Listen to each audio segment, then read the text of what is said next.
এখানে একটু স্ট্রেস, একটু টান পড়ছে। এগুলো হচ্ছে কি আপনার অ্যান্টি গ্র্যাভিটি, আমরা এই যে বডিটা তোলার চেষ্টা করছি তাতে মাসলস গুলো স্ট্রং করার জন্য এটা করা হচ্ছে। 10 সেকেন্ড হোল্ড করা, তারপরে আস্তে করে নামানো। হাই, আমি ডক্টর তাহমিনা, আপনাদের physio fitness and rehab expert. আর আজকে আমাদের সাথে আছেন মিসেস নুপুর দত্ত। আসুন জেনে নিই উনি কোথা থেকে এসেছেন আর কিভাবে উনি আমাদের কাছে এলেন। হ্যাঁ, আমি সোদপুর থেকে এসেছি। আচ্ছা, আপনি আপনি কিভাবে জানেন? ফেসবুক দেখে। ও, ফেসবুক থেকে জেনেছেন, দ্যাটস ভেরি গুড। আর আপনি বলুন যে এবারে আপনার কি সমস্যা, আমার কাছে কেন আসতে হলো? এই যে হাঁটুর সমস্যার জন্য এসেছি। আচ্ছা, এই হাঁটুর সমস্যা কতদিন ধরে আপনার? 5-6 বছর। 5-6 বছর। আচ্ছা, শুধু হাঁটুর সমস্যা না? কোমরেরও অল্প সমস্যা আছে। আচ্ছা, কোমরেরও অল্প সমস্যা আছে। তো এটা একটা কমন প্রবলেম। হাঁটুর সমস্যা যখন শুরু হয়, কোমরের সমস্যাও তার সাথে সাথে কিছুদিন পরে দেখা যায়, বা কোমরের সমস্যা যখন শুরু হয় কিছুদিন পরে হাঁটুর সমস্যাও দেখা যায়। কারণ একটা জয়েন্টকে বাঁচাতে গেলে আমরা অন্য জয়েন্টের উপরে একটু লোডটা বেশি দিয়ে ফেলি, যেটা সাবকনশিয়াসলি হয়, জেনে বুঝে আমরা করি না। কিন্তু এরকম কন্ডিশনে কিছু এক্সারসাইজ করে, আগে কিছু ফ্রি হ্যান্ড এক্সারসাইজ দিয়ে আমাদের শুরু করা উচিত, ব্যথাটা কমানো উচিত, একটু ডিসকমফর্টটা কমানো উচিত, ফ্লেক্সিবিলিটিটা বাড়ানো উচিত। তারপরে আমাদের একটু ইভেন্চুয়ালি ওয়েট ট্রেনিং করলে কিন্তু এই সমস্যাগুলো অনেকটাই কমে যায়। নি রিপ্লেসমেন্ট বা স্পাইন সার্জারিজ কিন্তু আমাদের লাগে না। আসুন দেখি কি কি সেই exercise.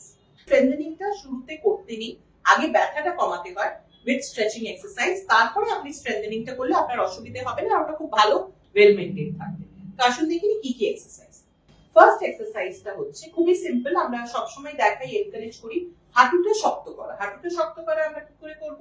Isometric contraction of the নি, হাঁটুটা বেডের উপরে ঠেলা, হাত দুটো রিল্যাক্স, বডি রিল্যাক্স, নিঃশ্বাস স্বাভাবিক থাকবে, দম বন্ধ করে কোনো ব্যায়াম করবেন না, হাঁটু শক্ত করে পায়ের পাতা দুটো টান টান করা।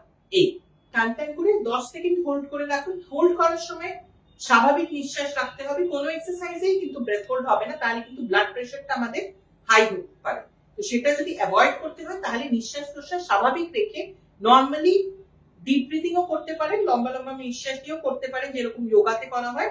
কিন্তু নিঃশ্বাস প্রশ্বাস স্বাভাবিক রাখলে তাহলে বডিটাও অনেক ইজিলি রিল্যাক্স হয়, পেইনটা তাড়াতাড়ি কমে। সেই জন্য এইভাবেই আপনাকে ব্যায়ামটা করতে হবে। শক্ত করে 10 সেকেন্ড হোল্ড করা, তারপরে আস্তে করে না ছাড়া, রিল্যাক্স করা, তারপরে আবার এই সেম এক্সারসাইজ রিপিট করা। এটা 10 বার, 10 into 10। প্রত্যেকটা এক্সারসাইজে আমরা চেষ্টা করি 10 into 10 করা। হাঁটু শক্ত করে পায়ের পাতা টান টান করে 10 সেকেন্ডস ফার্স্টে এটা দিয়ে শুরু করব। এটা হচ্ছে একটা ওয়ার্ম আপ টাইপের এক্সারসাইজ, আইসোমেট্রিক্স।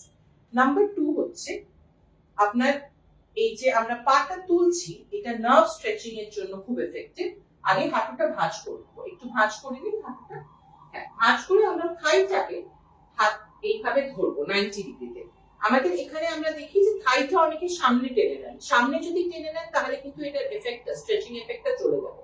এক্সারসাইজ যদি ঠিকমতো না হয় তাহলে কিন্তু আপনি এক্সারসাইজের বেনিফিট গুলো পাবেন না। তো সেই জন্য এক্সারসাইজটা টেকনিকটা প্রপারলি করাটা খুবই দরকার। এই যে আমরা থাইটা ধরলাম সেটা যাতে 90 ডিগ্রি হয় এটা আপনাকে এনশিওর করতে হবে। তারপরে হাঁটুটা যতটা সোজা হয় সেইভাবে আমরা এটাকে টাইট করে স্টিফ করার চেষ্টা করব, সোজা করার চেষ্টা করব। হাঁটুটা শক্ত থাকবে, 10 অবধি গোনা।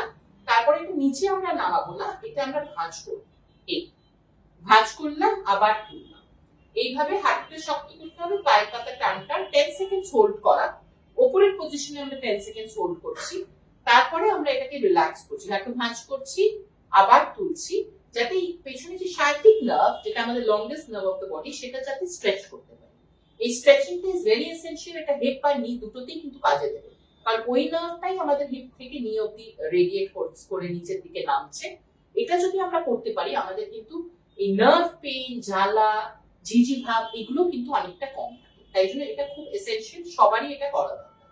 10 সেকেন্ড হোল্ড, তারপরে নামানো, রিল্যাক্স। এইভাবে আমরা 10 বার এই পায়ে করলাম, তারপরে আবার 10 বার সেম জিনিস অন্য পায়ে রিপিট করব, সেম এক্সারসাইজ। এটা একটু খেয়াল করবেন, এটা 90 ডিগ্রি থাকবে। এটা আমরা হাঁটুটা সামনের দিকে টানবো না, এটা আমরা পেছনে ঠেলে রাখবো, যতটা পেছনের দিকে ঠেলা যায় ঠেলে তারপরে হাঁটুটা সরু। এই 90 ডিগ্রি অ্যাঙ্গেলটা মেইনটেইন করে পায়ের পাতা টান টান করা, 10 সেকেন্ড হোল্ড করা, তারপরে আবার হাঁটুটা ভাঁজ করা, আবার তোলা। এইভাবে এটাকে 10 বার রিপিট করা। এবারে আমাদের যেটা করতে হবে, হাঁটুটা ভাঁজ করে, দুটো হাঁটু ভাঁজ থাকবে, একবার এদিকে ঘোরানো, এইভাবে স্ট্রেচ করলাম, হাত দুটো পাশে একটু ছড়িয়ে রাখলাম, 10 সেকেন্ড হোল্ড করা, তারপরে আবার হ্যাঁ অন্য পাটাতেও এইভাবে আমরা স্ট্রেচ করব, 10 সেকেন্ড হোল্ড করব। যখন আমরা এইভাবে পাটা ঘোরাচ্ছি তখন মুখটা উল্টো দিকে থাকবে, একবার এদিকে নিয়ে যান, এদিকে তাকান, উল্টো দিকে। হ্যাঁ, যাতে আমরা স্পাইনাল কর্ড থেকে যে নার্ভস গুলো আসছে সেটা যে আমাদের টানটা ফিল করছি সেটা যাতে নেক থেকে আসে আর কোমর অবধি আমরা সেম টানটা ফিল করতে পারি। এবারে নেক্সট এক্সারসাইজ হচ্ছে আপনাকে হাঁটুটা ভাঁজ করে, এই একটা করে হাঁটু, একটা হাঁটু সোজা থাকবে, ভাঁজ করে উল্টো দিকের কাঁধে একটু টান টান করা। আপনি একটু হাঁটুটা ধরে নিন, যদি হাঁটুতে ব্যথা থাকে আপনি থাইটা ধরেও এটা করতে পারেন, কারণ হাঁটুটা ভাঁজ করতে গেলে একটু ব্যথা লাগে। থাইটা ধরে একটু উল্টো দিকের কাঁধে চাপ দেওয়া। আমাদের এই এদিকে টান টান করা, ডায়াগোনালি একটু আমরা উল্টো দিকের কাঁধে টান টান করবো, যাতে কোমরে একটা স্ট্রেচ যে ফিল হচ্ছে সেটা ফিল করার জন্য। Very good. সেম জিনিস একবার এই পায়ে করবো, আবার ওই পায়ে করবো। এইটা থাইয়ের নিচে একটু ধরে নেবো, ধরে উল্টো দিকে কাঁধে স্ট্রেচ করার একটু চেষ্টা করুন। এই 10 সেকেন্ডস হোল্ড, তারপরে ছাড়, রেস্ট। এবারে আপনি একটু উপর বসুন, পেটের উপরে। এইভাবে শুয়ে যেটা আপনাকে করতে হবে সেটা হচ্ছে খুব বেশি উঁচুতে আপনি উঠতে পারবেন না, ভুজঙ্গ আসন করার চেষ্টা করবেন না, কারণ আপনার স্পাইনে মাঝে মাঝে আমাদের স্পাইনের একটা ভার্টিব্রা একটু এগিয়ে আসে, সেটাকে আমরা লিস্থেসিস বলি। যদি স্পাইনাল লিস্থেসিস আছে তাহলে কিন্তু আমরা খুব বেশি ভুজঙ্গ আসন, এগুলো স্পাইনাল এক্সটেনশন করলে কিন্তু প্রবলেমটা বেড়ে যেতে পারে। তাই জন্য কন্ডিশন বুঝে আপনাকে এক্সারসাইজটা করতে হবে। এখানে এই কন্ডিশনে আমরা ব্যাকটা স্ট্রেনথেনও করব, কিন্তু খুব বেশি ভুজঙ্গাসনের মতো যেরকম স্ট্রেচ করা সেটাও করতে হবে। আমরা কোনো অসুবিধা ওতে চাপ করবে না, আপনি জাস্ট মুখটা একটু উপরে তোলার চেষ্টা করুন। এখানে একটু স্ট্রেস, একটু টান করছে, এগুলো হচ্ছে কি আপনার অ্যান্টি গ্র্যাভিটি, আমরা এই যে বডিটা তোলার চেষ্টা করছি তাতে মাসলস গুলো স্ট্রং করার জন্য এটা করা হচ্ছে। 10 সেকেন্ড হোল্ড করা, তারপরে আস্তে করে নামানো। এটা 10 বার করে আপনাকে করতে হবে, একেবারে 10 অবধি গুনে তারপরে ছাড়বেন। ঠিক আছে? ওকে। এবারে যেটা আপনাকে করতে হবে সেটা হচ্ছে হাঁটু ভাঁজ করা। এইভাবে আপনি একটু রিল্যাক্স, হাত দুটো পাশে ভাঁজ, হ্যাঁ না, হাত দুটো পাশে আপনি মাথাটা নিচে রাখুন যেভাবে ছিল, তারপরে হাঁটুটা ভাঁজ করা। ভাঁজ যখন করছেন তখন আপনি অন্য হাঁটুটা দিয়ে, যদি কেউ থাকে তাহলে একটু সাপোর্ট করে এটা করে দেবেন, একটু যদি কেউ থাকে বাড়িতে একটু বলবেন একটু পুশ করতে। আমরা হিলটাকে পুশ করে বাটাকের দিকে নিয়ে যাওয়ার চেষ্টা করছি, আর একা থাকলে ঠিক আছে, কোনো অসুবিধা নেই। একা থাকলে অন্য পাটা দিয়ে এটা পুশ করে হিলটাকে বাটাকের দিকে আমরা আনার চেষ্টা করছি। এটাতে কি হয়, সামনের যে মাসলগুলো কোয়াড্রিসেপস মাসলে খুব ভালো স্ট্রেচ ফিল হয় আর হাঁটুর ফ্লেক্সিবিলিটিটা বাড়ে। আর মেইন হাঁটুর সমস্যাটা হয় যখন আমাদের হাঁটুটা স্টিফ হয়ে যায়। তাই জন্য এই এক্সারসাইজটাও কিন্তু খুব ইম্পর্টেন্ট। যদি আপনাদের হাঁটু স্টিফ ফিল হচ্ছে তাহলে কিন্তু এইটা করে আপনি আপনার হাঁটুর ব্যথাটা কিন্তু কম করতে পারবেন। বাঁ হাঁটুটাই লাগছে। হ্যাঁ, এই যে বাঁ হাঁটুতে লাগছে কারণ আপনার বাঁ হাঁটুটা স্টিফ। এবারে এটা করতে করতে আরো কমবে।